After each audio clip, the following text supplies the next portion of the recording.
Hi, and welcome everybody to another edition of the Winner's Circle Sports Betting Podcast. My name is Ross Benjamin of RBWins.com. And like every Monday, I'm joined by Mr. Doug Upstone, one of the finest handicappers in the country. That you could find him at a legendary website, that's DocSports.com. Doug, how was your weekend other than the games? How much it couldn't have been any more fun to watch all the games, that's for sure. I mean, and all the events that took place from literally hour by hour that occurred. It was so good because it'd been since 2019 since we got the full tournament in front of full houses, or not full houses, but fans and all the scenarios that typically go with this. It was amazing. It was everything we'd hoped it would be, and it is. I mean, I'm not a World Cup guy, but to me, it is the premier sporting event that there is, period. Yeah. And literally, you don't know what's going to happen from one thing to the next. And like I say, from a sports betting standpoint, sometimes it goes your way, sometimes it doesn't. And it didn't for me. But you know what? Hey, we still got a little bit left here. We got some ways to still make some money. And the other thing too, that because I know we're going to talk about this, is let's not forget about some of these minor tournaments too. I mean, be it the NIT, the CBI, or the College Basketball Classic. Not exactly classic matchups, certainly, but you know what? There's some good action and there's some wagering opportunities. Well, the NIT's not bad. I mean, you look at who's left in the NIT, it's a pretty formidable field. I mean, teams like Dayton are still alive. Xavier, teams that really had a chance down the stretch to make the NCAA tournament. Yep. Wake Forest. I mean, some pretty good games on tap. We're going to cover the two quarterfinal games on Tuesday the 22nd on this show. Before we get to that, a couple of things to discuss with Doug here. 16 teams obviously left in a Sweet 16. That's why they call it Sweet 16.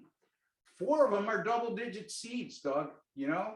Michigan, a team that a lot of people threw a lot of stones at because they made the tournament at 17-14, and boy, are they shutting up the critics as they're in the Sweet 16. How about the St. Peter's Peacocks? They beat Kentucky, then they take on number 20 Murray State and led that game wire to wire as an 8.5-point dog, number 15 seed in the Sweet 16. Second time, I think, in tournament history. The other one was Florida Gulf. No, Oral Roberts last year, Florida Gulf Coast back a few years back. So third time it's ever happened. And then Miami and Iowa State. Miami a number 10 seed, Iowa State a number 11 seed. And as Doug pointed out to me, it slipped my mind. Those two teams are going to face each other in the Sweet 16. One of those double-digit seeds is going to the Elite Eight. Any thoughts on what we've seen in that regard anyway, Doug? Yeah, well, I mean, you take them one by one. Michigan. It's hard to get a read. And this is the confusing part about the tournament, is that, I mean, you can't necessarily forecast that a team's just all of a sudden going to turn it around. Now, it made sense that Michigan could beat Colorado State because they were 11 seed, but yet they were, I think, a 2-point favorite or 2.5-point favorite over Colorado State. That had some value, had made some sense. But I mean, how Michigan played against Tennessee, I mean, they sort of played that way against Ohio State about 3 weeks ago, to where they looked a lot better, but there was no inclination that they would play like that. And so that's what makes it and it's not like Tennessee played a bad game, but I give the credit to scouting. They spotted something with Tennessee inside where they were not covering players inside. They took advantage of them. And that's what kept them in the game. And then when it came crunch time, they got the job done. So hats off to Michigan. They're playing now like everybody anticipated them to play back in November.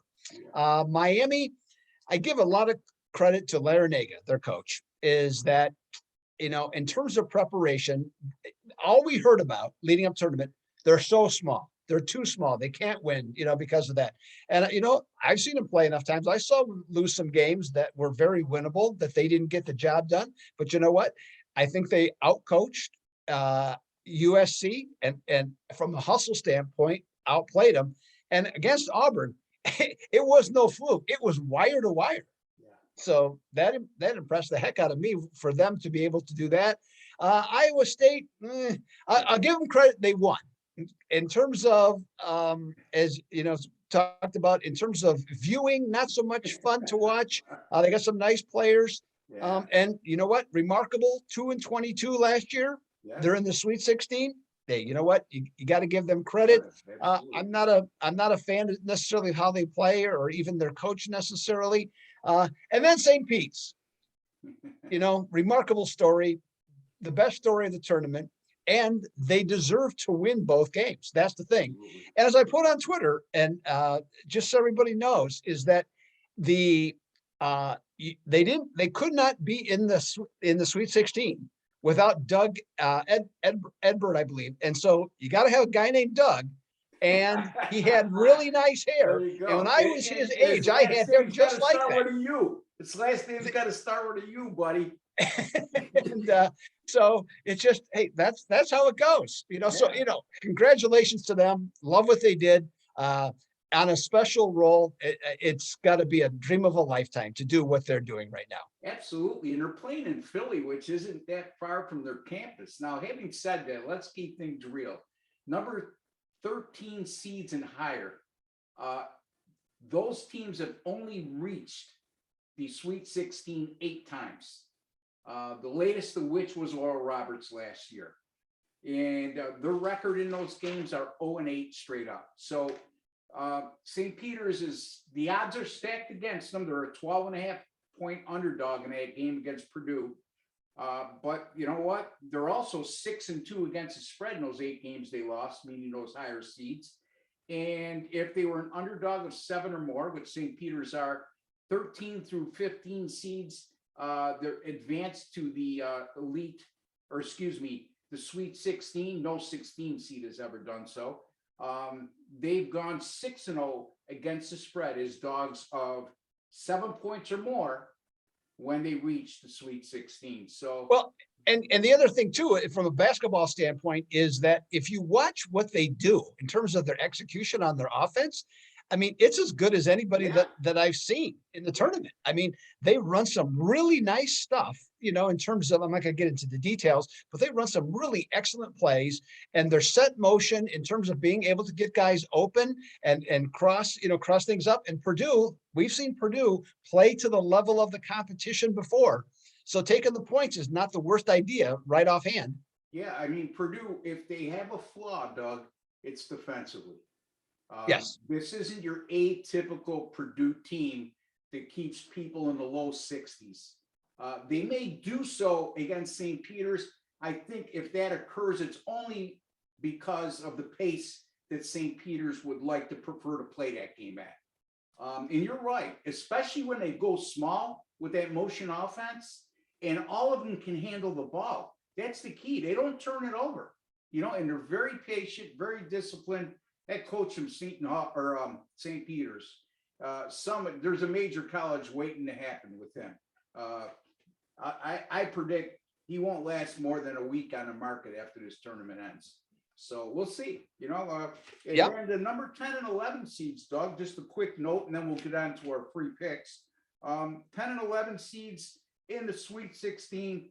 Not bad. 13-26. I know a lot of people are going to say 13-26 straight up is not a very good record, but when you consider the fact they're playing, most times than not, they're going to be playing teams that they're going to be an underdog, and they're going to be playing somewhere in the neighborhood of a 1 to a 3 seed when they get there. So in 19-1 against the spread, and like Doug touched upon earlier with me off air, we got 2 of those teams playing each other, Miami and Iowa State. And I'm going to I don't want to beat this to death, but Iowa State has to be the most boring, must not watch TV. And it's just like, somebody beat that team and take us all out of our misery. Because outside of Ames, Iowa, who the hell cares if they're playing? There's nothing entertaining about their games. Now I got that off my chest, Doug. Before we get to our free picks, one more thing. If you have not subscribed to our YouTube channel, plenty of you have lately, and we appreciate that. Do so, folks. It costs you absolutely nothing. And you know what? We've cooled off a little bit, Doug. We were talking about this off air, but still, 29-15 with our last 21 videos. What's the matter with that? Not bad. So anyway, Doug, I'll let you get to your pre-pick in the NIT on Tuesday, the 22nd. Yes, Russ, we got 2 games on there, and one of them, I have to admit, I thought long and hard about this one, and I got a feeling no matter the outcome, I'm not going to be happy, at least completely happy, because I really want to take St. Bonaventure's in this spot. Okay. I went through it. I tried to make every possible argument that I could to take them here to, and if they win or cover, I just know I'm not going to be happy. Nevertheless, okay, despite 2 extremely impressive road wins at Colorado and Oklahoma. In fact, I got a question for you about this, Ross. How is it that, because maybe, I did not have the time to look it up. Why is St. Bonaventure on the road again? That's what I don't get because, Number 5 seed. but Virginia was 6. Oh, I don't know then. That's Yeah, a in good their question. bracket, Yeah. they're 6 Yeah, because I thought Virginia was higher because wasn't Virginia one of the last teams left out in the NCAA field? They were in the last 8 anyway, right? Yeah. So, anyways, I Hey, don't. So, I mean, I think they're kind of getting the short end of the stick on this one. yeah. From that standpoint. So, because and I know it's happened that a team has won 3 games and gotten to New York for the NIT. I can't tell you who it was, when it was. I know it happened once, but it's pretty rare to do. Statistically, looking at the 2 teams, Ross, not much to choose from. I mean, there's statistics as far as offensive and defensive shooting percentages are pretty similar. Virginia does score fewer points. That I do know. But the thing about that with them is they play at a slower pace. So they take 6 shots less per game. So that's accounts for the basic difference. Defensively, like I said, both teams are pretty similar, but the thing, being able to play at home, I think would be a positive for Virginia. And Virginia, they have one quirky thing that I saw that I just can't ignore is that coming off their overtime win at North Texas on Sunday, they won 71-69, as I recall. And if they're off a road win by 3 or less points, and their next game at home is at home, they're 7-0 against the spread. I don't have a super convincing argument to say Virginia, like some of the other picks that we've had, Ross. I feel very confident. I'm not saying I feel as confident about this one, but I'd rather be on Virginia than St. Bonaventure's. And I kind of wouldn't be all that upset if I'm wrong, to tell you the truth, because I like the St. Bonaventure team because they're playing up to their potential now. But I do believe I'll give the 3.5 with the Wahoos on this one, and we'll see what happens. Well, I assigned this game to you because I'm from Western New York and I'm biased. So I'm glad that I put the pressure on your shoulders.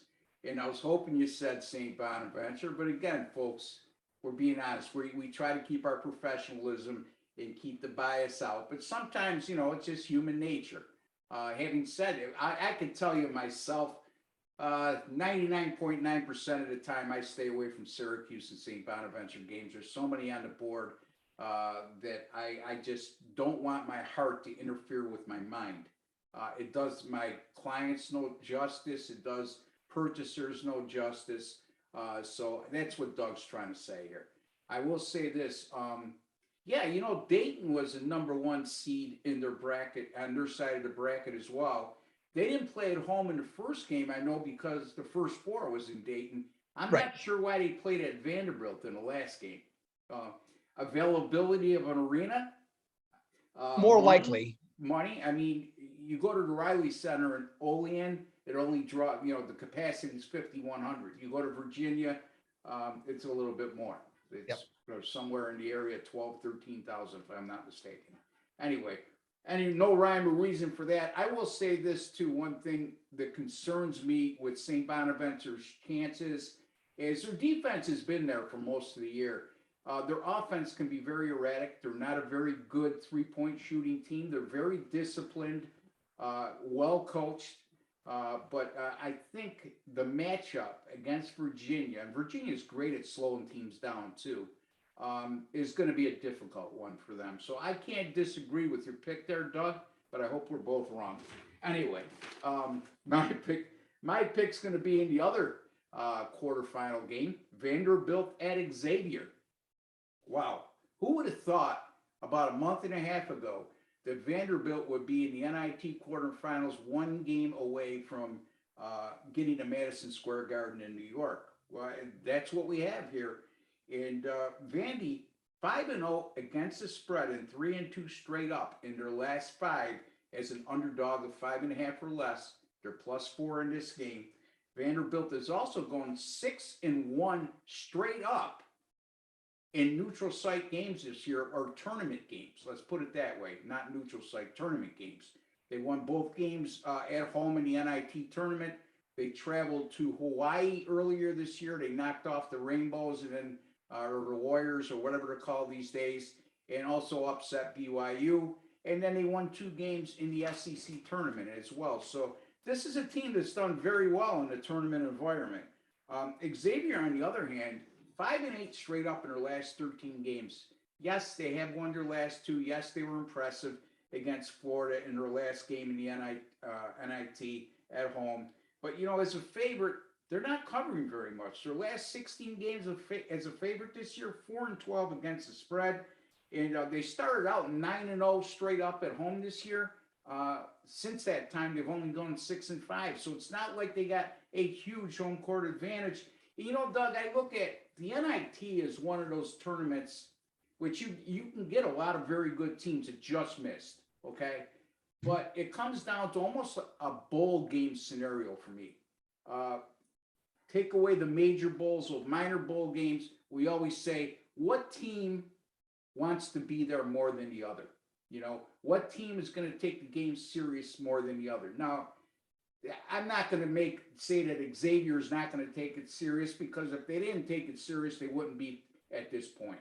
But I will say, Xavier's aspirations before the season began, and as a top 25 team for pretty close to half the year, what their dreams and aspirations weren't to be in the NIT quarterfinal. They wanted to be playing in the big dance. On the other hand, Vanderbilt at one point this season looked like one of the worst teams, major conference teams in the country, and here they are all of a sudden. They're one game away from getting to New York. So my point is this: I could see the motivation level, a little bit of the edge going to Vanderbilt here. I'm going to go out on a limb here. You know, in Vandy, in neutral site games and away games this year, true away games, 8-8 straight up. That's not bad, folks. You know, I'm going to take Vandy here plus the 4 over Xavier. And Doug Upstone, he likes Virginia minus the 3.5 over St. Bonaventure. Before we get to sign off here, excuse me, Doug, tell the folks where they can find you, how you've been doing of late, what you may have coming up. Yes, you find me at Doc Sports, that's docsports.com. And my name is Doug Upstone, just like the player for St. Peter's, whose name also happens to be Doug. So we're ready to go. You know, college basketball trying to get on a good roll here to finish the year. We got about 3 weeks left, all told. So see if we can get something going here, finish strong. NBA continues to be extremely strong, 33-13 run, just really doing well. And then the news that I'm happy to talk about, I mean, even more so than winning, okay, from that standpoint, is starting tomorrow, Tuesday, I'm going to spring training games. So for the next 2 weeks, we got about 2 weeks left of spring training. I'm going to be going to games. I'm going to be checking everybody out because last year in Major League Baseball at Doc Sports, and I was also at a number of monitors, I was number 1 in baseball at Doc Sports. I think 94.75 or 94.25 units. And then I was also at some other monitors where I had a top 5 finish there with guys, I think right around 90 handicappers in different locations. So yeah, I'm looking forward to baseball. As I've said before, it's my favorite sport. My favorite sport as a fan, and have done extremely well of late in baseball. So I'm going to try and continue it there. And I'm fired up to getting going to some of these games, Ross, and checking out these teams. Yeah, there you go. And we'll get plenty of Doug during baseball season right here on our network. And again, you can find me at rbwins.com. That's rbwins.com. Not a lot of spectacular news to share with you, but I am winning, okay? My basketball selections overall 90 and 76, with my last one 66. College basketball 10-star top place 97 and 73. And that's since February 27th of 2018. That's over 4 years, folks. That's a pretty good winning percentage over that long a period of time with that high a volume of plays. And also my NBA totals continue to roll 13 and 6 with my last 19 NBA totals. That's rbwins.com, folks. Don't forget, if you haven't subscribed, subscribe to the channel and make sure you hit that notification bell so anytime we publish a sports betting video on this channel, you will be alerted immediately. Don't forget to give the old guys a like too. We're old, but we're pretty good looking. A lot better looking than these guys I see on TV all the time. Huh? Anyway, until the next time. I'll be back tomorrow with Chip Chirimbus. But until the next time, Doug will be back on Thursday, excuse me. And until the next time, folks, for Doug Upstone and Ross Benjamin, good luck and God bless.